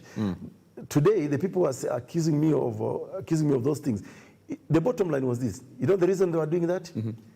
Just to try and tarnish my image because of my leadership in Punguza Mizigo, Kenya. If you remember, members of my National Executive Committee met Raila Odinga in his office in Capitol Hill. Then they were invited in the last meeting at Laiko Regency to present Punguza Mizigo in BBI. We opposed that. We protested. We, at that time, were even in court as a party. Then they were lured again, to try and remove our court case, petition number E400. The one that actually nullified BBI, a group of them. And you know them, and you're not reporting about them, but you are busy, preoccupied nonsensically with the Ekuru Aukot. I mean, this is really cheap, and I wish Kenyans can actually stop this mediocre way of thinking, and let's talk real issues. People say, oh, this guy is arrogant. Listen, me, I speak truth to power. If you show me mediocrity, and I think it's mediocrity, you get that back. I will tell you, stop being foolish, and let's talk about Kenya, and let's fix this country together. Because for me, I don't eat politics. I still practice my law. Even right now. So it still survive with or without politics? Without politics. Shaban, so I don't need that to take any money from political. After all, political party money is members. It's, for example, membership. This is money that belongs to the members. I'm not but Dr. how are you running for president and you don't even have a, substantial number of people within your party who have won tickets? How did we run 2017? Yeah, but no, I'm just asking. But I'm telling you, give me the answer. Have you analyzed our party? Yes, we have structures in our political party. We have membership in our political. That's why you cannot be a politically registered political party without membership, without structures. I'm saying elected leaders under your party. And by the way, there are so many political parties that do not have elected leaders. It does not take away your legality, your legal personality. We have met the threshold of membership. Election does not necessarily legitimize you. It's like you saying you're going to vote, to cast your vote, is what legitimizes you or does not legitimize you. You're exercising your constitutional right. You're exercising my political right under Article 38. So for me, whether we have elected members or not, it does not stop me as Ekuru Aukot to participate in exercise of my political right. Yes, I will. And I'm sorry to people who think that, this country, Eugene, we really now must be brutally honest with each other. Correct. A lot of people, when you tell them the truth, they think tribally. They say, oh, you are arrogant, you are rude, you are this and that. You know what? That is their problem, because some of us, where we are at in life, we don't mince our words. We have to be honest. Yeah. And honesty is the only thing that can save this country. And you see, if you listen to people like those who say Ekuru Aukot is arrogant, blah, blah, blah, they probably go to church every Sunday or even pray before eating, pray before political rallies. And yet, when they leave a church, they become Kikuyu, they come to Rukana, they start thinking tribal. Those are the people who are pretentious. Yeah? Ekuru Aukot will never pretend. Me, I will tell you the truth. Yeah. Hate me, love me, you're in shauri yako. Would one of these people that you tell the truth or you've told the truth, could this person be Miguna Miguna? I mean, let's talk about just a bit. Yeah. Oh, yeah. What's the issue? First of all, Miguna Miguna, I've represented Miguna Miguna, I think, twice. Yeah.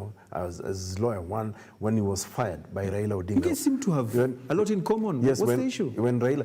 First of all, the difference between me and Miguna Miguna, I properly follow the rule of law, okay? Miguna Miguna does not. Miguna Miguna believes in belligerence. He thinks that, for example, on this issue of his citizenship, I remember giving him a very honest advice as a friend, and I told him, Miguna, I think you are wrong here. If you lost your citizenship under the old constitution, particularly section 12 of the old constitution, the independence constitution, if you acquired citizenship of another country, you automatically lost Kenyan citizenship, even if you're a Kenyan by birth, okay? So what did we do as the committee of experts? We cured that when we drafted Article 14 of the current Constitution of Kenya 2010. And we said, no, a Kenyan by birth like Miguna Miguna cannot lose his citizenship. Yeah. Miguna Miguna was stuck on the fact that, including many people, including Dr. William Mutunga, the former CJ emeritus, and I differed with them publicly, and I told him, CJ, that you are wrong. Unless you didn't believe in the Constitution of Kenya, that time, which governed you, which you read and every other person, and you thought about it, it is said when you lose that, when you acquire citizenship, say, of Canada, like Miguna did, you automatically lost the citizenship of Kenya. Because at that time, there was no question of dual citizenship. So we brought dual citizenship back into the country. And we said, if Eugene or if you, Miguna, acquired citizenship of Canada at that time, you can regain your Kenyan citizenship by dint of Article 14 on mere application. But what so about what the you court needed orders to do, that were given? I mean, he won these cases, he says. Yes, he did. Yes. He did. Yes. Winning the case did not automatically make him a citizenship. He needed to regularize his citizenship by merely applying. Did you know Eugene today? And let's not talk out of ignorance. And most of these people really are very ignorant about the law. Do you know even today I can become an enemy combatant? If today you become a spy or an asset of the United States CIA or KGB or Israeli Mossad or MI5, we can strip you of your citizenship. Even though you're a Kenyan by birth, you could be stripped of your citizenship because now you become the enemy of Kenya. So you feel he was stripped off? No, he wasn't. His action of acquiring citizenship of another country under the old constitution automatically made him lose his citizenship. Okay? But he had the chance to regain his citizenship by merely applying. And if you recall, there's some immigration officer, if I'm not wrong, is it Kamino? You should host Kamino here. Let Kamino himself, Mzee Kamino, tell you. He's a very senior lawyer in this country. Yeah. They took papers, application papers to Miguna Miguna at the JKIA, and he told them, Kenya is not a banana republic. We believe in the rule of law. Okay? Either you follow the law, or you can't claim, you can't have your cake and and eat it. I mean, it's unfortunate. So I don't want to compare myself with Miguna. He's a man I admire his courage. He speaks truth to power. But I think sometimes he also goes off tangentially because he listens to himself more than also look around what's happening. Yeah. Okay. But you seem I remember asking him, Miguna, please get into the country using your Canadian citizenship because you're a Canadian by nationality. Yes, you are a Canadian. You have a Canadian passport. Come into the country. We go to court. We get that order. And then we move to the immigration office. And I was offering to even go with him. Yeah. And we go. But you would argue, why get other orders when there are already orders available? You see again, a lot of Kenyans don't even bother to read those orders. The orders were very clear. If I recall very well, I think it must be either Order 6 or Order 7 by, I think, Justice Juma, if I'm not wrong. He says Miguna Miguna should be allowed into the country using his Kenyan passport, which at that time he had lost. Because the truth for the matter is Miguna acquired his passport through the back door. And this is what people... And this you can substantiate? Yes. That time Miguna Miguna was working as the advisor to Raila Odinga on the constitution. That is from 2008. I was working on all of them. I was in the constitution making process. He was the advisor to Raila on matters constitution. If you remember, Kibwana was the advisor to Kibaki on the constitution in the office of the president. Yeah. Otieno Kajwang was then the minister in the immigration. And it's Otieno Kajwang probably ordered for Miguna to get the passport, but they circumvented the regaining of citizenship through application. That's a fact. Because the passport he had, the Kenyan, was not a proper passport. Well, it was a proper passport, but it was acquired irregularly. Because for you to acquire a Kenyan passport, you must first be a Kenyan citizen, a Kenyan national. Now, Miguna ought to have regularized his citizenship in the first instance, then now get a Kenyan passport. But I remember telling you, and you see, back to the orders, the judge said Miguna should be allowed to use his Kenyan passport to come back. It was an order. Whether it was irregular or illegal or otherwise, he could have used it. But remember, immigration at that time had taken away his passport. The judge went ahead and said, in the alternative, if he does not have his Kenyan passport, he must use his Canadian, he must be allowed to use his Canadian passport to enter the country. It was an order, a court order. He refused. Right. Maybe. So again, I will say this.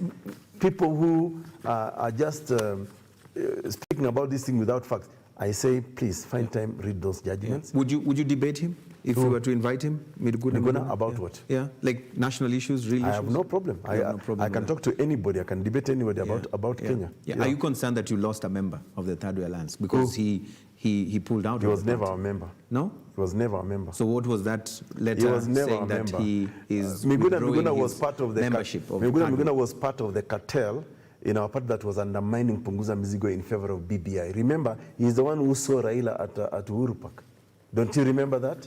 How can he be doing that in favor of BBI, which he says he's not, he never supported? How can he say that he's not part of BBI when he actually participated in the swearing in of Raila Odinga as the people's president? He did that. And in any case, he was never a member. Never? He was never a member. I'm perfectly aware of that. Let him produce membership ID. He was only trying to do that conveniently because he was looking for a party to run for in the gubernatorial elections, Nairobi. And we never cleared him because, first of all, we don't believe in belligerence. We don't believe in people who disobey the rule of law. Miguna was part and parcel of a team of people that actually disrespected our constitution when they went to swear in Raila, at Uhuru Park. As a party, we don't believe in that. We think that was an infringement of our constitution. It was disrespect for our constitution. And even as a lawyer, we don't believe that he did the right thing. And there's no way we could have cleared him. And we wrote a letter to that effect. We told IBC, this person is not our member, it's not been cleared by us. He was cleared by those BBI moles in our party. Dr. Ari, as we finish, you've analyzed all the candidates, or some of the candidates that you feel you have something to say about. 2022 is just around the corner. One of them is likely to become the president. Sure. In that eventuality, what happens, especially to what you've just said in terms of their analysis? It will be the will of the Kenyan people, whoever they choose to elect. They can choose to elect a thief, they can choose to elect a liar, they can choose to elect a very good man, a man of integrity. So I will say to Kenyans, at the end of the day, yes, whoever, in whose favor you cast your ballot, it is your choice. But you must also remember you can live with the consequences. You have the chance to interrogate all these individuals, what they bring on the table, their political pedigree, their background, and whether they're actually people of integrity. Because remember, I keep on saying repeatedly in every show I go, that one of the geniuses of Kenya's constitution is actually the fact that Kenyans said they want a certain type and character of leaders. And that's why we are the only country in the world, by the way, that has dedicated an entire chapter on leadership and integrity. Which we rarely follow. We rarely follow. So whoever Kenyans choose in 2022, it could even be you, Eugene. Maybe even tomorrow you can decide you want to run, and Kenyans might elect you. So it's not just about electing somebody. my call on Kenyans and my challenge on Kenyans is that please interrogate these individuals. Interrogate the agenda of these individuals. Don't just elect people because it is okay to elect them because it's one of our own. And listen, I hear Kenyans say, oh, it's our time. You know, it's one of our own. One of your own what? The moment a member of your tribe becomes president, forget about, he's not a member, a president of your tribe. He's the president of Kenya. Correct. And even when he's president of Kenya, even though he comes from your village, he doesn't share the salary with you. He doesn't share the spoils of power with you. I mean, I like to challenge my fellow Kikuyu friends repeatedly. Yes, Muliambua, for example, Kumera, Duraku, you know, the Makini Wito, the Makini Shao, you know, all those kind of sloganeering that was said, you know. Today, in this pandemic, I don't see the ordinary Kikuyu's life being better than that of a Turkana or a Luo. Our struggles are the same, okay? So what we need to do as Kenyans going to 2022, we need to elect a person of integrity, a person who will take this country forward, a person who will unify this country, who will not hide behind a tribe, a region, money. You know, we need to elect a proper leader who will see all Kenyans as his children or our children. Right. You know? Asante sana. Sally came back actually, and she says, a real politician doesn't insult competitors, just criticize them. Don't get too personal, sir. Whom can you work with this kind of attitude? But you see, I mean, I don't know what she means by my attitude. You know, the problem with people like Sally, and there are many of them in this country, to be honest with you. And for me, where I've reached in my life, me, I need to tell people like Nasali to stop being convenient. You know, let's call a spade a spade.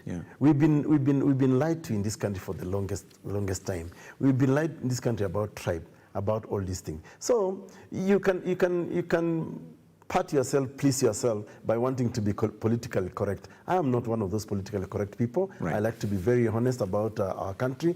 I like to be, you see, I don't even mind if people criticize Ekuru Aukot and call me names if they want. The reason they are not wrong or they are right is because I've offered myself for public office. If you offer yourself for public office, expect scrutiny. To be scrutinized. Expect, you know, you must have thin skin. So thick skin.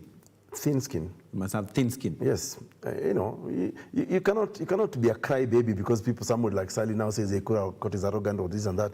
This is the consequences of offering yourself for public office. You'll be criticized. People will call you names. Look, I mean, I followed, for example, the politics of President Obama. And they call him all manner of things, you know. But you see, stay focused on the job, tell people the truth, you know. And for me, I'm sorry, Sally and whoever it is out there thinks that otherwise about me, I'll continue saying the truth. And to be honest with you, it is the only way we can change this country, change the mindset of Kenyans. Thomas Arunga, just reading some of the last comments as we go now. Interesting insight on Miguna's case. This is what he says. Someone here was actually asking a very important question. Can Dr. Aukot work with Reuben Kigame? Absolutely. I mean, let me tell you, I think that's probably a very, very important question, and I think I need to overemphasize it to say that maybe a time has come for a certain group of individuals, like Reuben Kigame, myself, and others, who have not been part and parcel of the problems of this country. Because some of the people that we are talking about here, Eugene, they have been in this government, in the Kanu regime, in the Kibaki regime, in the coalition government, now in this Uhuru Kenyatta regime. And we are saying these governments have failed. Yet again, we as Kenyans, we are saying, oh, these people probably could be better than all of us. Yes, I'll be more than happy to work with Reuben Kigame. I'll be more than happy to work with any other Kenyan, so long as they are outside this usual political circle, because there's absolutely nothing new, and I repeat, absolutely nothing new that can come out of Oka, can come out of Raila, can come out of Ruto. Let me tell you, Wakenya mutalia machozi. Mwana musiseme, Ekuru Aukot did not tell you. At least for me, I've analyzed these people, I've seen them, I've followed their steps.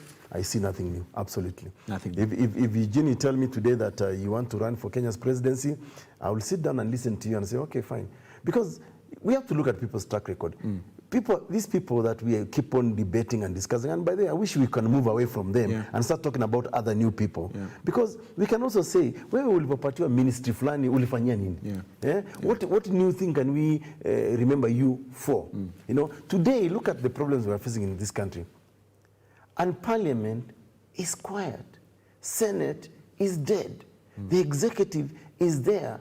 You know, this is the first time in the history of Kenya that you actually have a sitting government president supporting a member outside government opposition to succeed it. You know, this is the first time you've got a government that is actually playing opposition in itself. This is a joke. And if we can't say these things as they are, Eugene, then we are lying to ourselves as a country. And I think this is part of the reason why we must have a brutal and honest conversation. And I hope really Look Up TV will continue this kind of discussion until, you know, if you're my brother, if I don't tell you the truth, I don't criticize you openly. You'd be lying to me. Then I'll be lying to you. And for me, that's my approach going forward. Correct. And I think I love this country too, in equal measure like everybody else. I like to see my children grow up in this country and actually be proud of this country and not to struggle. I don't believe that my children in the future must relocate to another country because of opportunities in those countries.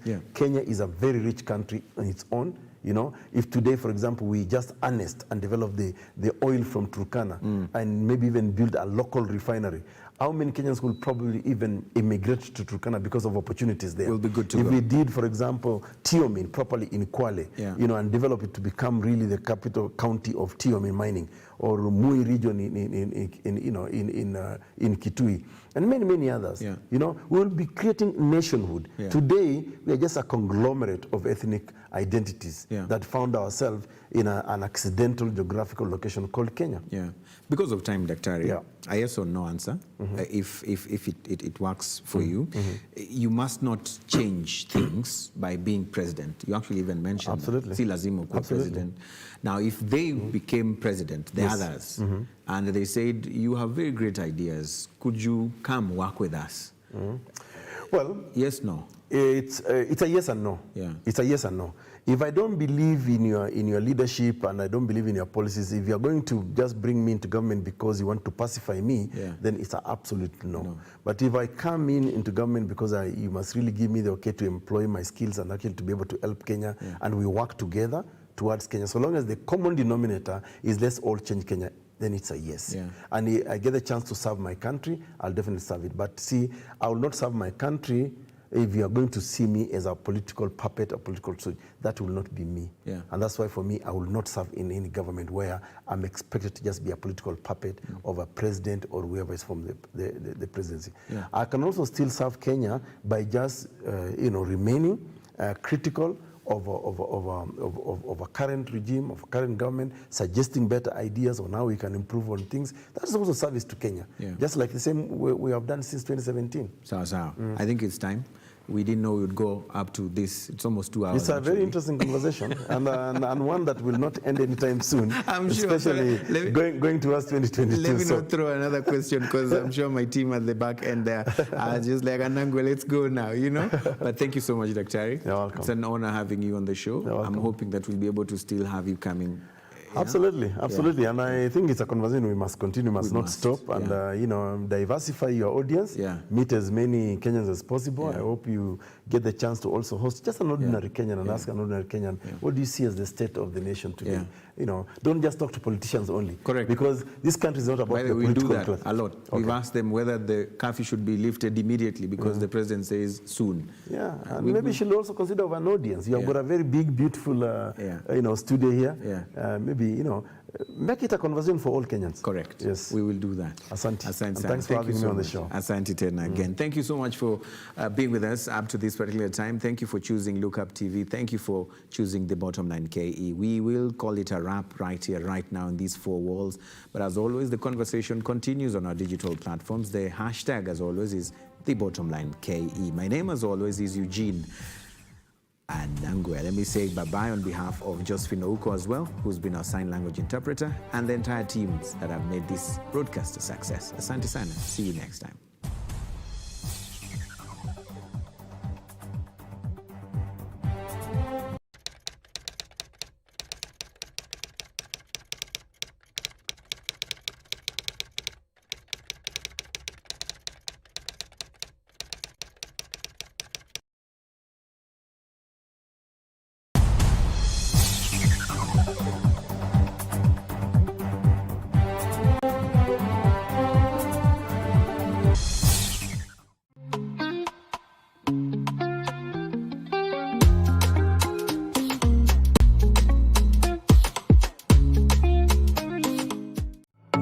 value your feedback and welcome your complaints about our programming and operations. Feel free to get in touch with us through 0700 893 542 or send us an email to views@look-up.tv. We can't wait to hear from you.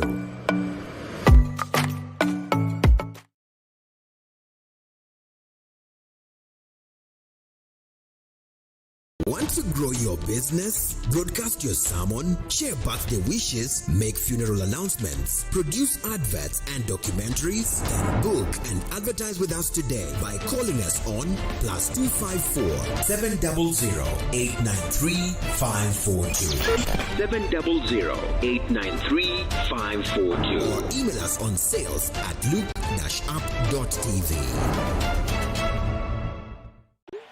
Please make those payments and take dinner out the freezer. Enjoy your day off.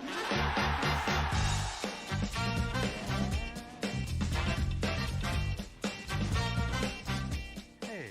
How was your day? Great. Did you pay the bills? Abby did it. And the plumber? Abby did it. Send money to your mom? Abby did it.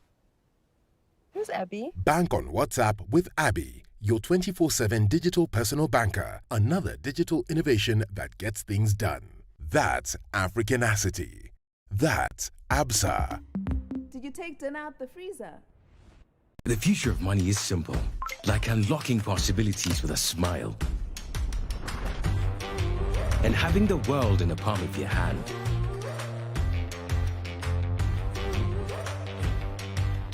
It's the ability to touch many lives at the same time and turn your dreams into reality. It's forgetting and still remembering. Simple is having everything that you love in one place. From the ticket to your next meal, to your ticket to the next holiday. It's an easy way to ask for a boost when you're low. And keeping track of everything on the go. The future of money is simple, and it's here. Download the new M-Pesa app today.